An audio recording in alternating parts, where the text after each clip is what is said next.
Let's Mike News at 5.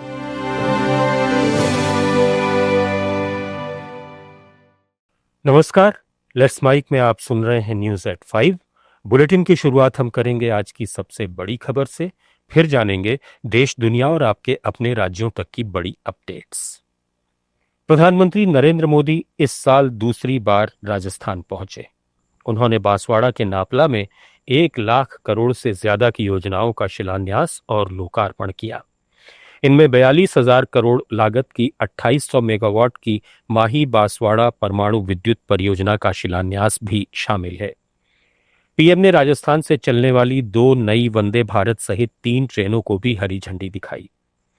उन्होंने राजस्थान के अलग अलग विभागों और संगठनों के लिए सेलेक्ट होने वाले 15,000 युवाओं के ज्वाइनिंग लेटर भी प्रदान किए।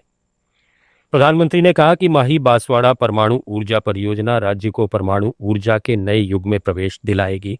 करीब 42,000 करोड़ रुपए की लागत से बनने वाली इस परियोजना की क्षमता 2800 मेगावाट होगी और ये भारत में विकसित अत्याधुनिक प्रेशराइज्ड हैवी वाटर रिएक्टर तकनीक पर आधारित होगी। साथियों, आज भारत विकसित होने के लिए तेज गति से काम कर रहा है और इसमें राजस्थान की भी बड़ी भूमिका है। आज यहां राजस्थान के लोगों के लिए 30,000 करोड़ रुपए की अन्य परियोजनाओं को भी शुरू किया गया है। पानी, बिजली, सेहत, इससे जुड़ी इन परियोजनाओं को उससे आप लोगों की सुविधाएं बढ़ेगी। मैंने अभी वंदे भारत समेत 3 नई ट्रेनों को हरी झंडी भी दिखाई है। इस समय देश में रोजगार के नए अवसर पैदा करने का भी बड़ा अभियान चल रहा है। उसी कड़ी में आज राजस्थान के 15,000 युवाओं को सरकारी नौकरियों के नियुक्ति पत्र भी मिले हैं।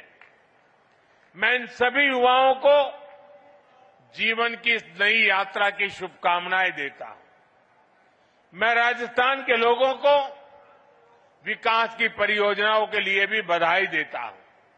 साथियों, मुझे खुशी है कि आज राजस्थान की भाजपा सरकार राज्य के विकास में पूरी ईमानदारी से जुटी है। इस परियोजना से न केवल राजस्थान की ऊर्जा जरूरतें पूरी होंगी बल्कि राज्य की कुल परमाणु ऊर्जा क्षमता भी 5,900 मेगावाट तक पहुंच जाएगी। निर्माण चरण में हजारों लोगों को रोजगार मिलेगा और संचालन के बाद वागड़ क्षेत्र के विकास की नई राह खुलेगी। मोदी ने कहा कि हमने देश के हर गांव तक बिजली पहुंचाई है, साथ ही 2.5 करोड़ घरों को मुफ्त बिजली कनेक्शन दिया है। जहां बिजली के तार पहुंचे वहां बिजली भी पहुंची, वहां लोगों की जिंदगी आसान हुई, वहां नए नए उद्योग पहुंचे। साथियों, 21वीं सदी में जिस देश को तेज गति से विकास करना है उसे अपने यहां बिजली उत्पादन बढ़ाना ही होगा और इसमें भी सबसे सफल वही देश होंगे जो स्वच्छ ऊर्जा यानी क्लीन एनर्जी में आगे रहेंगे। इसलिए हमारी सरकार स्वच्छ ऊर्जा के अभियान को एक जन आंदोलन बनाकर काम कर रही है। हमने पीएम सूर्यघर मुफ्त बिजली योजना शुरू की। आज इस योजना के तहत शहरों और गांवों में छतों पर सोलर पैनल लग रहे हैं। हमारे किसानों को सस्ती बिजली मिले, इसके लिए पीएम कुसुम योजना के तहत खेतों में भी सोलर पंप लगाए जा रहे हैं। आज इस दिशा में कई राज्यों में सोलर प्रोजेक्ट्स का उद्घाटन हुआ है। इससे पहले प्रधानमंत्री ने नोएडा में यूपी इंटरनेशनल ट्रेड शो का आगाज करते हुए कहा कि भारत जैसे देश को किसी पर निर्भर रहना अब मंजूर नहीं है, इसलिए भारत को अब आत्मनिर्भर बनना ही होगा। आज भारत 2047 तक विकसित होने के लक्ष्य की ओर बढ़ रहा है। दुनिया में हो रहे विघटन और अनिश्चितता के बावजूद भारत की वृद्धि आकर्षक है। साथियों, आज भारत 2047 तक विकसित होने के लक्ष्य की ओर आगे बढ़ रहा है। दुनिया में हो रही डिसरप्शन और अनसर्टेनिटी के बावजूद भारत की ग्रोथ आकर्षक है। डिसरप्शन हमें भटकाते नहीं, लेकिन हम उस परिस्थिति में से नई डायरेक्शन खोजते हैं, नई डायरेक्शन का मौका ढूंढते हैं।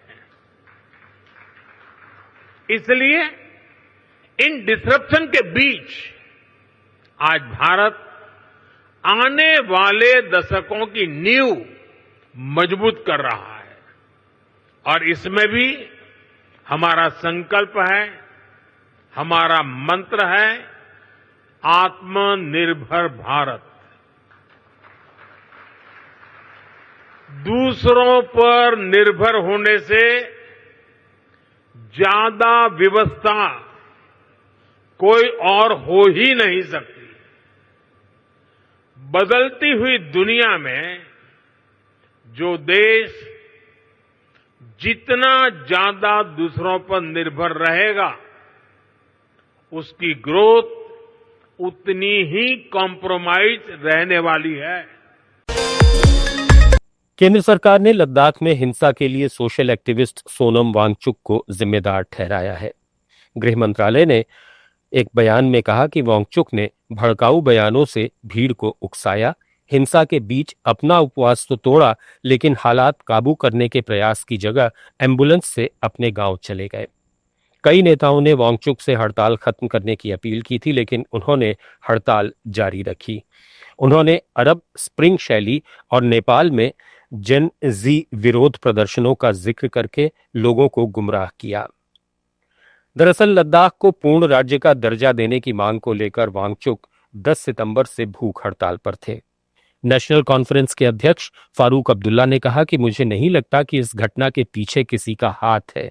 ये स्थानीय लोगों की आवाज है, सरकार को इससे सबक लेना चाहिए। ये वहां के लोगों की आवाज है, दिलों की आवाज है। वो अब ज्यादा इंतजार नहीं करेंगे। उन्हें इससे सबक सीखना चाहिए। उन्हें ये भी याद रखना चाहिए, उन्हें कश्मीर से ये वादा किया था, जम्मू कश्मीर से, कि इलेक्शन हो जाएंगे, आपके डिलिमिटेशन हो जाएगा, उसके बाद आपको स्टेटहुड दिया जाएगा। आज 11 महीने हो गए, स्टेटहुड का कोई भी हमें सामने नहीं दिख रहा है, कोई मूवमेंट उसकी तरफ नहीं है। उन्हें लद्दाख से सबक सीखना चाहिए। राष्ट्रपति द्रौपदी मुर्मू दुनिया की सबसे लग्जरी ट्रेनों में से एक महाराजा एक्सप्रेस से मथुरा के वृंदावन पहुंची। यहां उन्होंने ठाकुर बांके बिहारी मंदिर में दर्शन पूजन किया। इसके बाद वे निधिवन पहुंची, यहां वृक्षों की पूजा की और 500 मीटर परिक्रमा लगाई। द्रौपदी मुर्मू श्री कृष्ण जन्मस्थान जाने वाली देश की दूसरी राष्ट्रपति हैं। इससे पहले पूर्व राष्ट्रपति ज्ञानी जैल सिंह ने श्री कृष्ण जन्मस्थान के दर्शन किए थे। सुप्रीम कोर्ट ने एक याचिका की सुनवाई के दौरान कहा कि हिंदू समाज में कन्यादान की परंपरा है, जिसके तहत जब एक महिला शादी करती है तो उसका गोत्र भी बदल जाता है। ऐसे में विधवा और निसंतान हिंदू महिला की मौत के बाद उसकी संपत्ति उसके पति के परिवार को मिलेगी, न कि उसके अपने माता पिता को। दरअसल सुप्रीम कोर्ट में उन याचिकाओं पर सुनवाई चल रही थी जिसमें हिंदू उत्तराधिकार अधिनियम 1956 की धारा 15(1)(b) को चुनौती दी गई है। इस अधिनियम के तहत अगर किसी विधवा और निसंतान हिंदू महिला की बिना वसीयत के मौत हो जाती है तो उसकी संपत्ति उसके ससुराल वालों को मिल जाती है। सुप्रीम कोर्ट की एकमात्र महिला जज जस्टिस बीवी नागरत्ना ने याचिका पर सुनवाई के दौरान कहा कि हमारे हिंदू समाज की जो संरचना पहले से है उसे नीचा मत दिखाइए। महिलाओं के अधिकार जरूरी हैं, लेकिन सामाजिक संरचना और महिलाओं को अधिकार देने के बीच बैलेंस होना चाहिए। केंद्र सरकार ने दिल्ली हाईकोर्ट को आश्वासन दिया कि वो आम आदमी पार्टी के राष्ट्रीय संयोजक अरविंद केजरीवाल को 10 दिन में उचित आवास उपलब्ध कराएगी। ये बयान भारत के सॉलिसिटर जनरल तुषार मेहता ने जस्टिस सचिन दत्ता की बेंच को दिया। जस्टिस दत्ता ने कहा कि मंत्रालय की कार्यप्रणाली पर ध्यान दिया जाना चाहिए। बात सिर्फ राजनेताओं की नहीं बल्कि गैर राजनेताओं के लिए भी है। ये एक ऐसा मुद्दा है जिसका समाधान किया जाना चाहिए। भारत ने रेल पर बने मोबाइल लॉन्चर सिस्टम के जरिए अग्नि प्राइम मिसाइल की टेस्टिंग की। ये कैनिस्टराइज्ड सिस्टम से लॉन्च की गई। इसके लिए ट्रेन को विशेष रूप से डिजाइन किया गया। ये ट्रेन देश के हर उस कोने तक जा सकती है जहां रेल लाइन मौजूद है। रक्षा मंत्री राजनाथ सिंह ने ये जानकारी दी। टेस्ट ओडिशा के चांदीपुर इंटीग्रेटेड टेस्ट रेंज से किया गया। इस टेस्ट ने भारत को उन चुनिंदा देशों के ग्रुप में शामिल कर दिया है जिनके पास रेल नेटवर्क से मिसाइल लॉन्च करने वाला लॉन्चिंग सिस्टम है। भारत से पहले रूस, चीन और north Korea mobile rail launcher का टेस्ट कर चुके हैं। लिस्ट में अमेरिका का नाम भी है, लेकिन उसने पुष्टि कभी नहीं की।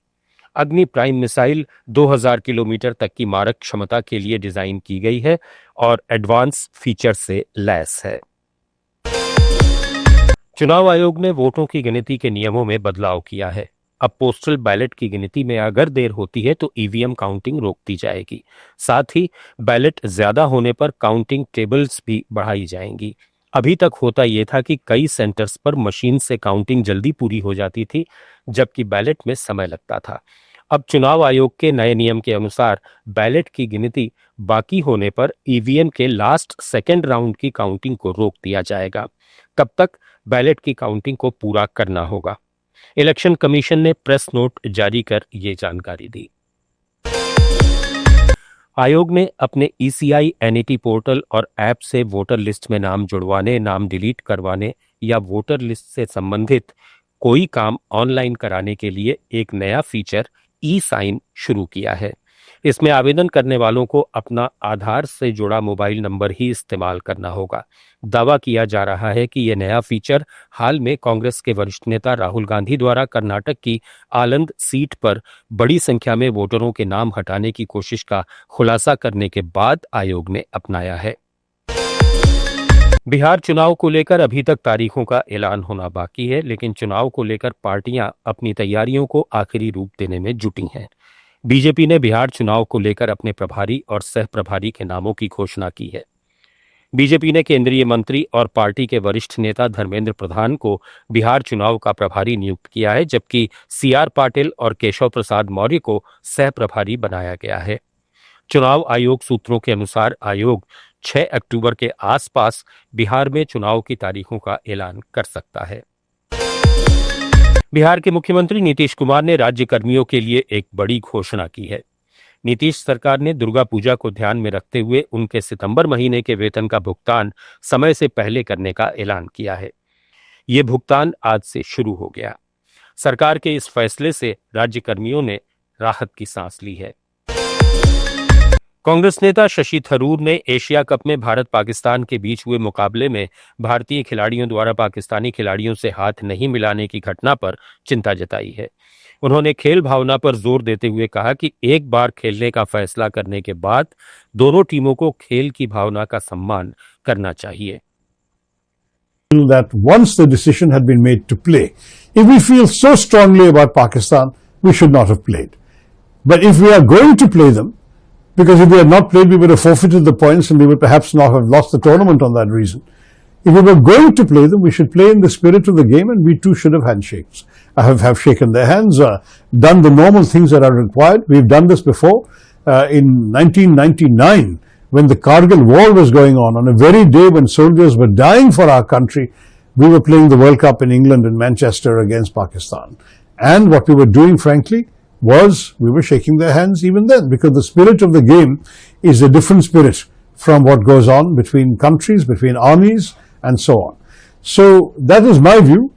If the Pakistani team, having been insulted the first time, decided to insult us back the second time, it just shows that this spirit of the game is lacking on both sides. But certainly we need not have initiated, I think, a negative swing. Once we have decided to play them, we should play like normal. News at 5 में फिलहाल इतना ही। जुड़े रहिए let's mic के साथ।